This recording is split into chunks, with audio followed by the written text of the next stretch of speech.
আজকে আমি খাওয়ার ভিডিও দিচ্ছি। তো আমার আকাশবাবু খাচ্ছে।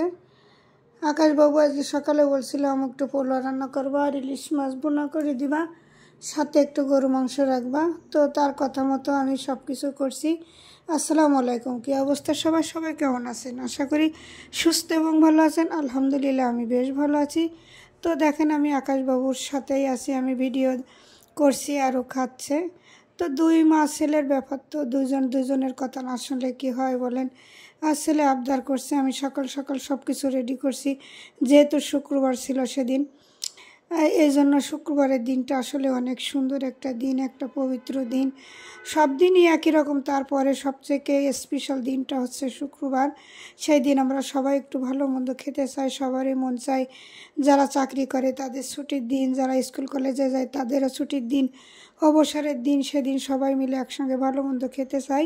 তো আমিও ভাবলাম একই অবস্থায় আমিও করি।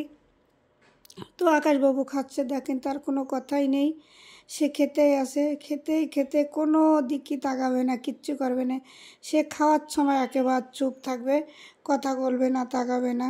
আমি বলছিলাম মাঝে মধ্যে একটু ক্যামেরার দিক তাকাও, কাছে না তুমি ভয়েস দিও, পরে আমি খেতে থাকি, খাওয়ার সময় ডিস্টার্ব করো না, তো আমার ভালো লাগে না।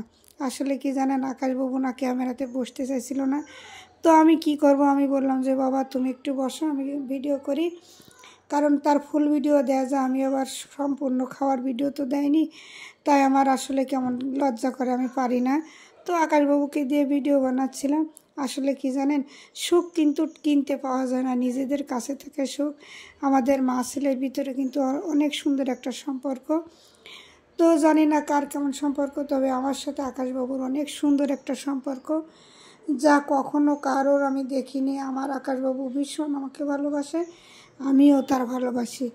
আসলে কি জানেন, আমার একটা বাচ্চা, আমি আগের থেকে বলতাম যে আমার একটাই বাচ্চা থাকবে, তার আমি আমার মতো করে যত্ন করব। ঠিক তাই আমি পেরেছি, আমার কথা মতো আল্লাহও আমার ডাক শুনছে, আমিও তাই পেরেছি। আকাশবাবু কিন্তু আমাকে ভীষণ ভালোবাসে।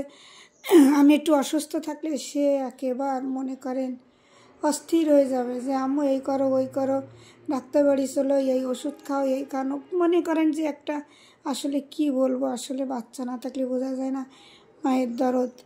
তা আমি বলছি সেদিন, আব্বু আমার তুমি এখন যত্ন করো, যখন আমি বুড়া হয়ে যাবো, বৃদ্ধ বয়স, যখন আমি চলতে ফিরতে পারবো না, তখন কেমনভাবে যত্ন করবা? সে অবশ্যই করবো। আমি বলছি বৌমা যদি না করে অবশ্যই করবে। মা তোমার তো আর কোনো মেয়ে নেই, ছেলে নেই, আমিই তো তোমার সব, কে তুমি ছাড়া আমার আর কে আছে। আজকের মতো এখানে বিদায় নিলাম। সবাই ভালো থাকবেন, সুস্থ থাকবেন। আল্লাহ হাফেজ।